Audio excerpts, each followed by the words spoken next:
Fala aí, rapaziada, tranquilidade? Aqui quem fala é Fábio do canal Complexo Vascaíno. Como é que vocês estão? Tudo em cima? Espero que sim. Galera, Barbieri hoje deu uma entrevista de 30 minutos falando mais ou menos o que ele enxergou do Vasco nesse período que a gente ficou sem jogos. Sábado tem estreia contra o Galo pelo Campeonato Brasileiro da Série A. E mais, Maracanã, pitaco rápido. Ontem fiz um vídeo especial falando só sobre Maracanã, sobre esse imbróglio todo, minha revolta. Caso você não tenha visto, vá lá e veja. Só que hoje o Vasco toma uma decisão final. Entramos na justiça e vamos ver o que vai acontecer, não é? Então, galera, peço que você se inscreva no canal, caso você não seja inscrito. Isso me ajuda demais, me motiva cada vez mais a trazer esse conteúdo para vocês, quer falar de Vasco, pesquisar o que está acontecendo a fundo e trazer minha opinião para vocês, beleza? Caso você discorde, escreva aí nos comentários. Caso você concorde, também escreva, que aí eu vou sabendo como é que está a visão de vocês, se bate com a minha ou não. Então, galera, sem delongas, vambora! Barbieri, entrevista hoje de mais de 30 minutos. Separei aqui uns tópicos. Lembrando que a dinâmica vai ser a seguinte: eu não vou trazer a entrevista na íntegra, obviamente que vocês podem ver lá no canal da Vasco TV, mas eu separei uns pontos, uns tópicos, vou trazer minha opinião. Caso você discorde ou concorde, você pode escrever aí no campo dos comentários, beleza? Então, galera, sem muita delonga, vambora. O primeiro tópico que foi levantado foi o seguinte: Vasco e Cuiabá são os únicos times desse brasileiro que vão ter o foco, nesse momento inicial, somente no Campeonato Brasileiro. O que o Barbieri falou sobre isso? Resposta dele: a vantagem é o físico descansado, isso é óbvio. Nos primeiros jogos, isso não vai ser perceptível. Mais pra frente, sim. Ou seja, galera, é muito claro, principalmente para um time igual o nosso, que o elenco é muito curto, que a parte física pega demais. Porque você só tem aquele time titular.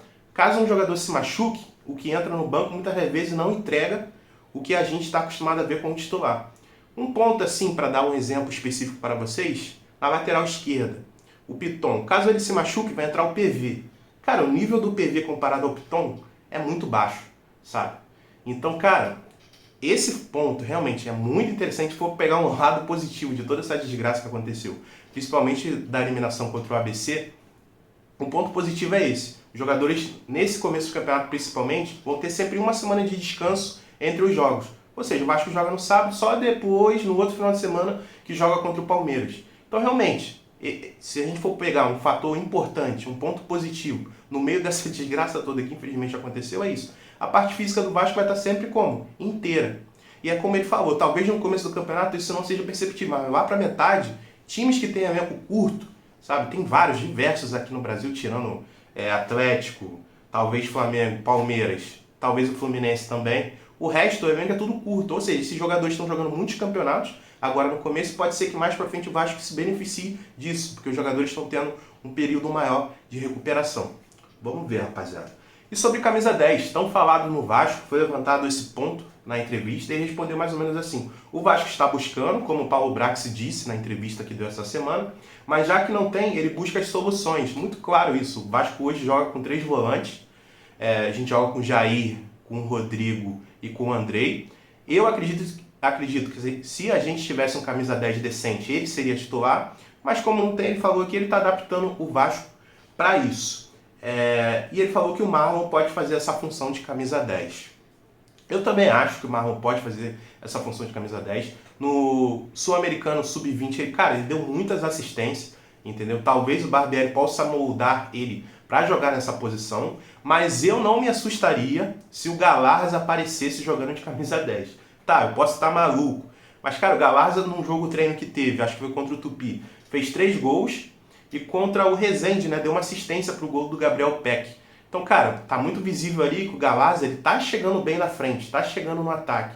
E no momento preocupante ali, que a gente precisa de alguém que jogue mais ofensivo, eu não duvido que o Galarza apareça, principalmente nesse período que o Vasco teve de treinamento. Então, eu acho que talvez o Marlon Gomes e o Galarza podem fazer essa função de camisa 10 e jogar atrás somente talvez o Rodrigo e Jair, Rodrigo e Andrei, ou os dois principais volantes que a gente tem, que é o Andrei e o Jair. Vamos ver qual vai ser a decisão, mas tem jogadores aí que talvez possam estrear em posições diferentes nesse Campeonato Brasileiro. E mais, um dado interessante que perguntaram para ele, que o Vasco tem 15 estreantes em brasileiros no elenco. Ou seja, o time do Vasco é mais ou menos inexperiente nesse campeonato. O único que tem um destaque na Série A, podemos dizer assim, é o Jair, que ganhou com o Atlético Mineiro. Aí ele respondeu: temos muitos jogadores com potencial, Precisamos ver como os garotos vão responder. Obviamente, galera, é muita pressão. É muita pressão. Até jogadores que já jogaram a Série A, como o Gabriel Peck, que é muito novo. Galera, toda a Série A é diferente. Ainda mais para um rapaz ali novo, de 25 anos para baixo. É estranho. Egnaldo, Figueiredo, sabe? Então, a gente tem que ter paciência com esses jogadores. O próprio Andrei nunca jogou a Série A, vai jogar pela primeira vez. Então, galera, infelizmente, a gente tem que ter paciência. O Vasco fez muitas contratações, mas ainda ficaram faltando. Ainda vai existir pressão para a molecada, beleza? E ele respondeu também, essa equipe jovem faz parte do processo de reformulação. Isso é muito claro, o Vasco tem uma faixa etária de idade de jogadores que o Vasco está contratando, sem falar o aproveitamento da base. O Vasco está fazendo um trabalho específico na base para subir para o time titular já pronto. Ou seja, contratações de jogadores novos, mais base mesclando ali. Então faz parte da reformulação. É o que eu sempre estou visando, estou falando para vocês, o que eu estou percebendo do Vasco. Esse nosso trabalho não é para amanhã. Talvez daqui ano que vem, 2 anos, é um processo, galera. Então, visando o processo que o Vasco está seguindo hoje, isso vai fazer parte. A gente ter jogadores novos, jogadores inexperientes, mas o que resta é a gente acreditar e confiar que vai dar certo. Vamos continuar. O Vasco tem objetivos nesse... quais são, mais ou menos assim, quais seriam os objetivos do Vasco nesse Campeonato Brasileiro? Ele respondeu, a gente tem etapas para concluir e elas são progressivas, isso é importante. Temos que ser competitivos e fugir da estatística de cair. Essa palavra aqui é complicada, mas vamos embora. Cara, eu achei esse ponto muito interessante. É muito claro, galera. O Vasco hoje, a gente vai brigar para não cair. Vai brigar para não cair. Porque existe uma estatística muito forte que durante 4 anos, no primeiro ano, o time sobe da Série B para a Série A. Geralmente no próximo ano que ele está na Série A, na maioria das vezes o time cai novamente. Entendeu? Só depois de 4 anos que o time vem da Série B e fica na Série A, consegue se manter 4 anos na Série A, que essa estatística cai por terra. Ou seja, galera, a gente tem que ir contra ela. A gente tem que ir contra isso. Inclusive foi o VSM da TNT que trouxe essa informação. Achei muito interessante, eu vi ele falando num vídeo do canal. Então, galera, a gente tem que passar por cima disso. E progressivo. Beleza, a gente conseguiu escapar do brasileiro, 45 pontos, aí a gente visa outra coisa. A gente visa a Sul-Americana, Libertadores, quem sabe, uma pré-Libertadores. Então, galera, é o que eu sempre falo. O torcedor vascaíno não tem que ter paciência. A gente já sofreu muito nos últimos anos, mas mudou tudo, galera. Mudança radical. Entendeu? Mudança radical. A gente não é mais associação. Agora a gente é uma SAF. E vamos ter paciência, que realmente é escadinha. Cada jogo é um jogo. Vamos lá, outro tópico. Por que o Vasco joga sempre no mesmo esquema tático, no 4-3-3? Aí ele respondeu mais ou menos assim, que essa formação consegue preencher os espaços. E outro dado interessante que o jornalista perguntou é porque o Vasco joga com 2 pontas de pé invertido. Ou seja, o Alex Teixeira joga na ponta esquerda, mas ele puxa para a direita, ele é destro. E o Gabriel Peck joga na direita e puxa para a canhota, ele é canhoto. Sobre a formação, ele disse mais ou menos também que esse 4-3-3 ele consegue ter muitas variações táticas entre o jogo e consegue preencher bastante o campo. E é uma formação tática que os maiores times hoje do mundo utilizam. Então acredito eu que seja, infelizmente, vamos dizer assim, um padrão do futebol. É o que está dando certo, estatisticamente está dando certo e é aplicado no Vasco. E no Vasco até que cai bem, porque por causa das nossas necessidades de jogadores. A gente não tem um leque muito grande, a gente tem 3 volantes muito bons, no meu ponto de vista, então joga no 4-3-3. E sobre os pontas, cara, ele deu uma explicação que eu achei muito massa. Tipo, é o que a gente vê, mas primeira vez que eu vejo alguém falando claro. O que acontece? Quando você tem um ponta direita que é destro, que ele chuta com a perna direita, e o lateral direito também é perna direita, por que você tem os dois atacando, os dois apoiando? A jogada vai ser sempre a mesma. Só que quando você tem um ponta da perna esquerda, ele consegue cortar para o meio e cruzar bem, e o lateral passando para a linha de fundo que cruza com a perna direita. Ou seja, a gente tem 2 estilos de jogo no mesmo pedaço de campo. Tanto na ponta direita como na ponta esquerda. Que a gente tem 2 pés diferentes em 2 jogadores. Um na direita com a perna esquerda e outro na direita com a perna direita, que seria o Pumita. Falando sobre Gabriel Peck e Pumita. Ou seja, a variedade de jogadas que saem nesse estilo de tática é muito grande, cara. Então eu já tinha percebido isso, mas hoje ele falou claramente e eu achei essa sacada genial.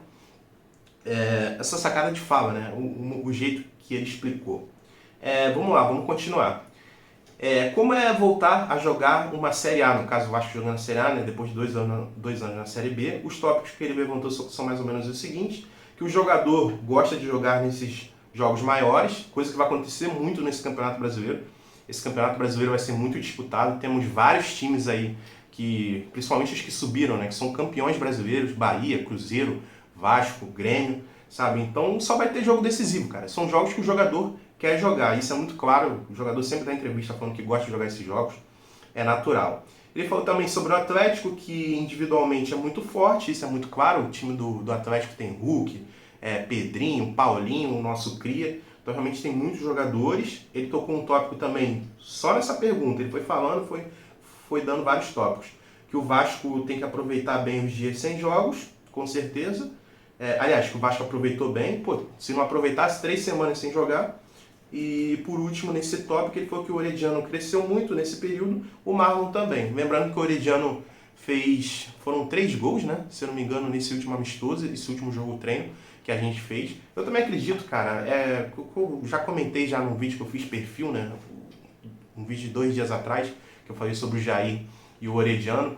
Cara, o Orediano vai evoluir, cara. Sabe, ele não é um jogador, ele não vai desaprender do dia para a noite. Eu acho que a questão dele é a adaptação. Tanto a adaptação de país, quanto a adaptação física. O futebol brasileiro é diferente em relação a isso. Ele falou que já deu um espetáculo pro Herediano, ele tá pegando o estilo de jogo, talvez ele possa até jogar no meio, que o Herediano era muito engessado na ponta direita, mas ele já tá abrindo a mente dele para jogar no meio. Então, galera, eu acho que, pelo que eu tô ouvindo nas entrevistas, acho que o Vasco vai ter uma evolução de jogo, de padrão de jogo, dentro de campo. Mesmo jogando na mesma formação, 4-3-3, a gente vai ter uma evolução, vão ter mais variedade de jogadas. Eu espero muito ver isso.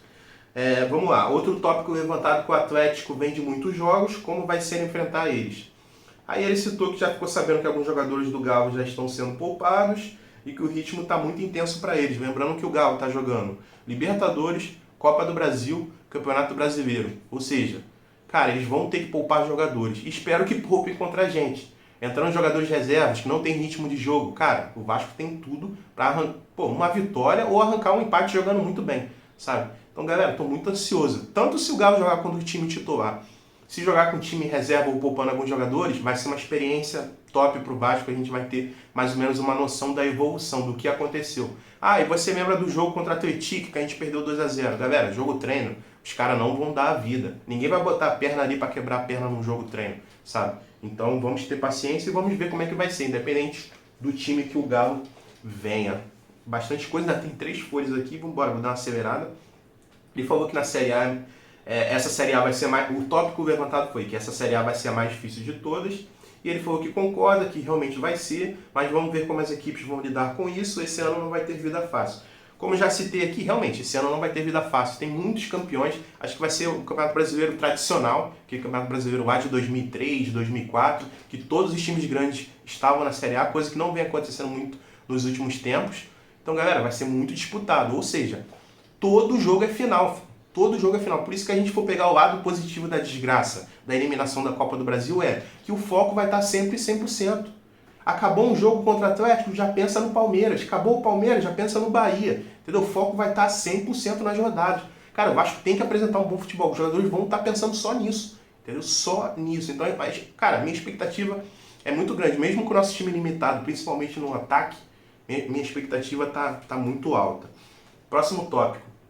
Após o jogo contra o Bangu, o Vasco não conseguiu vencer. Aí perguntaram também sobre o André e o Jair não estão conseguindo... O cara perguntou essas 2 coisas. Que contra o Bangu, o Vasco não conseguiu mais vencer nenhum jogo desde a última rodada do Campeonato Carioca. E a outra pergunta foi que o André e o Jair não estão conseguindo jogar juntos. Essa foi a visão do repórter. Aí o Barbieri respondeu. O que mudou foram somente os resultados. O Vasco até conseguiu jogar bem, mas não foi eficaz. Eu acho que o Barbieri foi muito claro em relação a isso. Eu concordo. Eu acho que contra o Flamengo a gente jogou bem, faltou qualidade para fazer gol, cara. A gente teve, principalmente no segundo tempo contra o Flamengo, cara, a gente teve muitas chances. Eu citei isso várias vezes. Se o Vasco tivesse jogadores de qualidade, a gente tinha ganhado o Flamengo tranquilo e tinha feito a final do Campeonato Carioca contra eles. Então eu concordo, o Vasco está conseguindo criar oportunidade, mas está faltando poder de finalização, entendeu? Poder de finalização. Vamos ver se esse período que a gente ficou sem jogar, acrescentou nisso.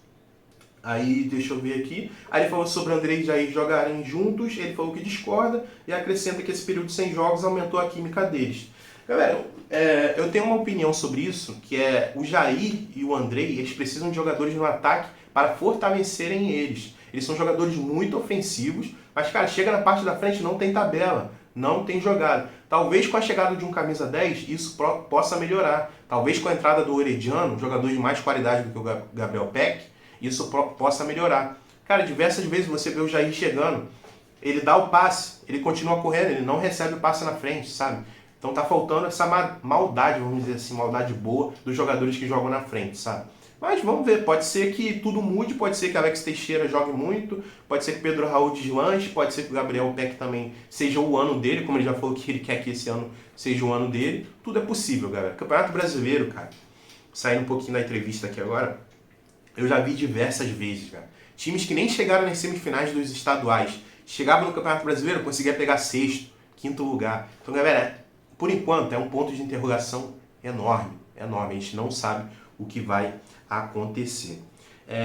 O repórter levantou o seguinte tópico, que se o Barbieri estudou os adversários para o brasileiro e se o Vasco vai jogar em cima do jeito que está jogando. O Vasco está pressionando muito. Aí ele falou que o Vasco só estudou o Atlético Mineiro, até aí tudo normal. A gente tem uma semana de preparação para o próximo jogo, então é isso, foco total o Atlético Mineiro. Depois vai ter uma semana para focar no Palmeiras. E ele falou que sim, que vai continuar com essa agressividade, mas pode variar a altura das linhas. Ou seja, o Vasco vai continuar jogando intenso, marcando igual um pitbull, sabe? Mas pode variar. Pode tanto marcar lá em cima, no goleiro dos caras, ou pode, dependendo da situação de jogo, marcar o Vasco ganhando de 1 a 0. Não precisa marcar lá em cima, marca mais recuado, sabe? Mas que o Vasco vai manter essa intensidade. E um ponto que eu gostei muito que ele falou é o seguinte: se der errado, a gente pode mudar, sem problemas. Inclusive teve um jogo aí que eu não vou me lembrar, que eu fiquei revoltado, fiquei puto, sei lá o quê, que eu até levantei esse questionamento. Será que não seria interessante o Vasco jogar recuado, sabe? O Vasco jogar um pouquinho mais atrás, ter humildade, já que o time não tem tanta qualidade? Mas ele não, ele por enquanto vai manter esse estilo de jogo, Vasco agressivo, vamos ver se vai dar certo. Mas se não der, ele já falou que ele não vai morrer com esse esquema tático, que ele não vai morrer com o Vasco jogando desse jeito, que ele tem sim humildade para mudar. Ponto positivo aí pro Barbieri. E para fechar, foi levantado o tópico sobre que se o Vasco treinou variações táticas nesse período de treino e que ele completou 120 dias de trabalho no Vasco e qual é a cara do Vasco atualmente. Ele respondeu que as variações aumentaram muito, hoje o Vasco tem um leque de jogadas, isso é muito positivo. Como eu falei, pelo que ele falou, né, o 4-3-3, essa formação, ela te entrega muitas variações de jogadas, mais ou menos ele falou isso, e nesse período que o Vasco ficou sem jogos, isso foi importantíssimo, e cara, eu acho que aumenta até a cobrança dele, porque a gente vai assistir esse jogo contra o Atlético, cara, o Vasco pode até perder, entendeu? Pode até perder, mas se jogar bem, tu vê uma evolução, saíram várias jogadas e tal, vou chegar aqui na unidade e falar, talvez a gente esteja no caminho, mas se a gente entrar no sábado, paralítico, estilo, entre aspas, o jogo contra o Atlético, o pessoal vai descascar no Barbieri, isso aí ele não vai fugir não. E por último ele falou que o Vasco vai oscilar e isso é normal. Concordo, galera, concordo. Eu acho que o time nosso ainda não tá, vamos dizer assim, com as raízes fixas. Vão ter jogos que vão parecer jogos contra o ABC. E vão ter jogos que vão parecer o jogo contra o Flamengo, que a gente ganhou de 1 a 0. É natural, vai ter muita essa oscilação. Eu aposto, eu tenho certeza que vão ter jogos, sei lá, que a gente vai ganhar do São Paulo, lá no Morumbi. Próxima rodada, Cuiabá em casa, ou a gente empata e perde. Natural, infelizmente é natural e faz parte do futebol. Ainda mais em times que estão, sabe, começando agora, reestruturando igual o Vasco. Times como o Palmeiras, que já estão muito anos jogando juntos, é muito difícil de acontecer e faz parte do processo, galera. Mas a gente tem que ver desempenho. O Vasco pode perder, mas a gente tem que ver que tem um trabalho ali, tem um esquema de jogo, sabe? Vários técnicos aí, momentos do Vasco que eu já vi, o Vasco entrava em campo, perdia, mas e tu não via nada, cara. O time só tentava cruzar balão na área, balão... Não, vendo jogada, cara. Eu acho que o torcedor, ele tem humildade disso. Não sendo um torcedor fanático e tal, maluco, sei lá. Ele vai ter humildade e falar, não, o time tá jogando bem, a gente tá no caminho. Beleza? Então, galera, foi isso a entrevista do Barbieri hoje. Esses foram meus pontos. Acho que se tudo que ele falou realmente aconteceu, o Vasco tá no caminho, a gente tá no processo de evolução. E é ter paciência, galera. Faltam 2 dias aí pro Campeonato Brasileiro começar e tô ansioso. Pra fechar, rapidinho, galera, vou dar só uma pincelada no Maracanã. Ontem eu fiz um vídeo somente sobre isso. Pô, tava revoltado, chateado, que, pô, o Vasco pediu para jogar contra o Palmeiras no mês passado, no dia 23. Até agora o consórcio Maracanã não respondeu. Inclusive o consórcio Maracanã tinha soltado uma nota que estava analisando o pedido do Vasco, que ainda estava no tempo, porque se não me engano o Vasco tem que noticiar para a CBF uma semana antes, onde vai jogar o jogo, sabe? E eu fiquei pensando, beleza. Aí imagina faltando um dia para acabar esse tempo de você passar para a CBF onde o Vasco vai jogar. Aí o consórcio vem lá e me fala, não, Vasco, você não vai jogar no Palmeiras. Pô, o Vasco pode recorrer, fazer alguma coisa? Não, porque já estava faltando um dia. Então hoje o Vasco entrou na justiça, igual fez contra o Sport ano passado, inclusive foi o nosso último jogo no Maracanã pela Série B. A justiça aceitou, a gente jogou lá e mais uma vez hoje o Vasco entra na justiça para tentar jogar no Maracanã contra o Palmeiras. Sabe, galera? Uma situação que, pô, eu já tô achando que era maldade que estão fazendo isso, sabe? Então o Vasco entrou na justiça, vamos ver o que vai acontecer. Então, galera, é isso. Acho que eu falei tudo que eu tinha para falar hoje. Espero que vocês tenham gostado do conteúdo. Caso tenha gostado, se inscreva aí no canal. Se você for vascaíno mesmo, se inscreve aí no canal, me ajude aí, dê essa força. Comente aí também se você discorda de mim em alguma coisa, se você concordou com o meu ponto de vista. E, rapaziada, é isso. Valeu, o vídeo ficou longo, mas é isso, é nóis. Valeu, tamo junto.